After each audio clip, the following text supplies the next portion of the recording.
안녕하세요. 김태현 목사입니다. 뚜벅뚜벅 메시지. 이번 주에는 우리 그리스도인의 열매하면 변화와 성숙이라는 단어가 떠오릅니다. 그래서 변화와 성숙 시리즈로 이번 주엔 찾아뵙겠습니다. 오늘 첫 번째 시간입니다. 자, 변화의 시작은 어디서부터 될까요? 새 피조물로 태어난 당신, 이제 자라야 합니다. 고린도후서 5장 17절의 말씀 가지고 오늘 한번 뚜벅뚜벅 걸어가 보겠습니다. 오늘 본문에 이렇습니다. 그런즉 누구든지 그리스도 안에 있으면 새로운 피조물이라. 이전 것은 지나갔으니 보라 새 것이 되었도다. 자, 여러분, 그리스도인의 열매는 무엇일까요? 저는 변화와 성숙이다 이렇게 생각을 합니다. 예수 잘 믿은 사람에게 나타나는 것이 무엇일까요? 변화와 성숙입니다. 여러분, 신앙의 열매는 지식이 아니라 변화입니다. 그리고 그 변화의 목표는 단순한 개선된 나가 아니라 그리스도를 닮은 나입니다. 예수를 믿는다는 것은 하나님께서 내 인생에 새 생명을 심으셨다라는 뜻이지요. 그 씨앗은 반드시 자라야 합니다. 그래서 신앙은 시작의 사건이 아니라 성장의 여정이라고 말할 수 있습니다. 그래서요, 그리스도의 삶은 이렇게 연결이 됩니다. 거듭남, 변화, 성숙, 영광입니다. 하나님께서 우리 안에서 어떻게 변화를 일으키시고 그 변화를 통해서 어떤 성숙으로 이끌으신지를 한 걸음씩 함께 살펴보는 여정을 이 한 주간 동안 가져보려고 합니다. 오늘 그 첫 번째 시간이에요. 변화의 시작. 거듭났지만 아직 끝이 아니라는 것입니다. 먼저 여러분, 거듭남은 끝이 아니라 출발점입니다. 본문은 이렇게 말합니다. 누구든지 그리스도 안에 있으면 새로운 피조물이라. 이 말씀은 이제 다 됐다가 아니라 이제 시작되었다, 그 의미를 포함합니다.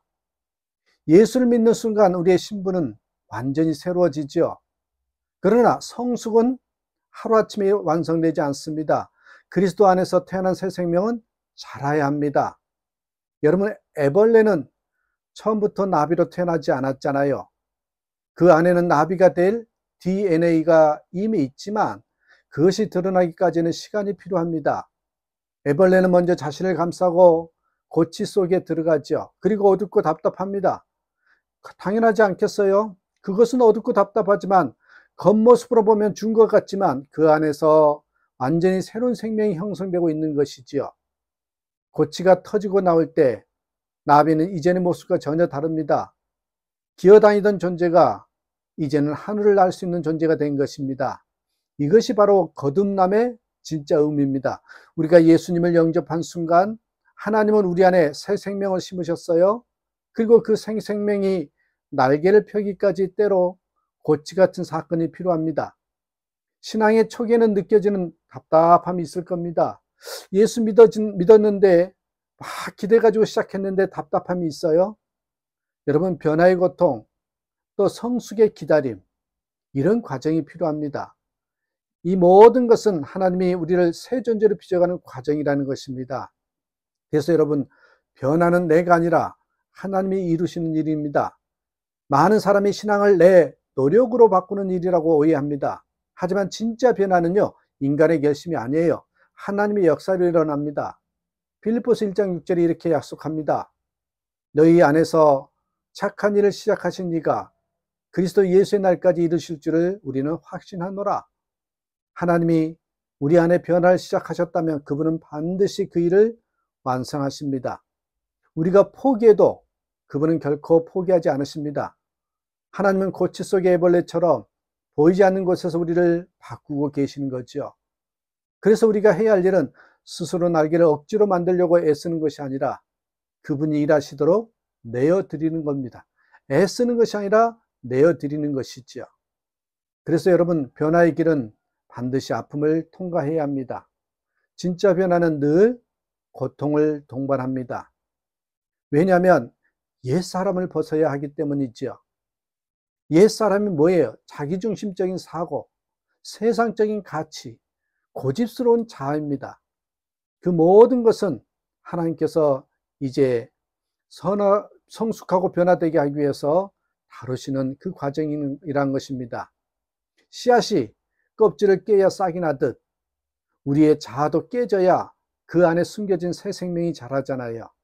히브리서 12장 11절이 이렇게 말합니다. 무릇 징계가 당시에는 즐거워 보이지 아니하고 슬퍼 보이나 후에 그로 말미암아 의와 평강의 열매를 맺느니라. 하나님은 우리를 벌하기 위해서 고난을 허락하시는 것이 아니라 열매 맺는 사람으로 빚으시기 위해서 다듬으십니다.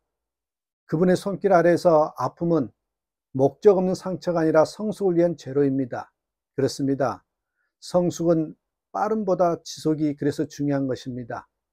이 시대는 즉시 변화, 빨리빨리 이런 걸 요구하죠. 기도하면 바로 응답받아야 하고 예배하면 바로 달라져야 한다고 생각합니다. 하지만 하나님은 속도보다 방향을 보십니다. 성숙은 변화는 하루아침에 완성되지 않습니다.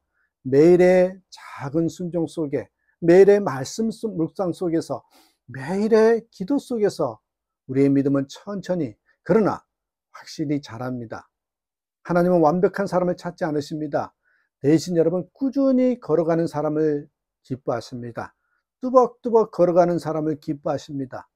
넘어져도 다시 일어나 주님께 향하는 사람, 그 사람이 진짜 변화된 사람입니다. 그 사람이 진짜 믿음 좋은 사람입니다. 늘 제가 말씀드리잖아요. 믿음 좋은 사람은 넘어지지 않는 사람이 아니라 넘어져도 빨리 일어나서 다시금 뚜벅뚜벅 걸어가는 게 믿음 좋은 사람입니다. 자, 고치에서 나온 나비는 바로 하늘로 날지 않습니다. 처음에는 날개가 젖어 있습니다. 바람을 맞으며 기다려야 날개가 말라 펴진답니다. 그리고 첫 비행을 시도할 때 떨어지고 흔들리며 또다시 날아오릅니다. 여러분, 그리스도인의 변화도 같습니다. 우리는 완벽하게 날 수 없지만 하나님은 우리의 날갯짓을 통해 성숙을 가르치십니다. 그분의 은혜의 바람이 불어올 때 우리는 비로소 하늘을 경험하게 됩니다. 그렇습니다, 여러분. 변화의 시작은 하나님께 돌아가는 것입니다. 진짜 변화는 내가 달라지는 것이 아니라 하나님께 더 가까워지는 것입니다. 하나님을 떠난 사람은 아무리 노력해도 변할 수 없습니다. 그러나 하나님께 돌아온 사람은 가장 깊은 상처 속에서도 새로워질 수 있습니다.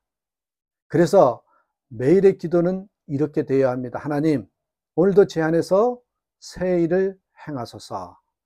이 고백이 우리의 하루의 출발점이 될 때 우리는 거듭남으로 끝나는 인생이 아니라 자라나는 믿음의 여정을 걷게 됩니다.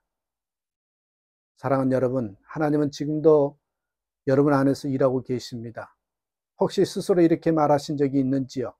나는 변하지 않아. 나는 너무 오랫동안 이렇게 되었어. 하지만 아닙니다.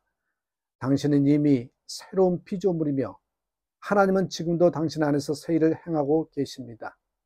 고치 속의 나비처럼 당신의 변화는 지금도 조용히 진행 중입니다. 하나님은 결코 당신을 포기하지 않으십니다. 당신이 그분을 신뢰하는 한 하나님의 손길은 멈추지 않습니다. 그래서 한번 이렇게 기도해 보십시다. 주님, 제 안에서 시작하신 착한 일을 멈추지 마소서. 거듭남으로 만족하지 않게 하시고 날마다 주님의 형상으로 자라가게 하소서. 주님의 손길이 제 삶을 새롭게 하시기를 원합니다. 이러한 결단, 고백이 우리의 삶 가운데 열매로 맺히기를 주님의 이름으로 축복합니다. 감사합니다.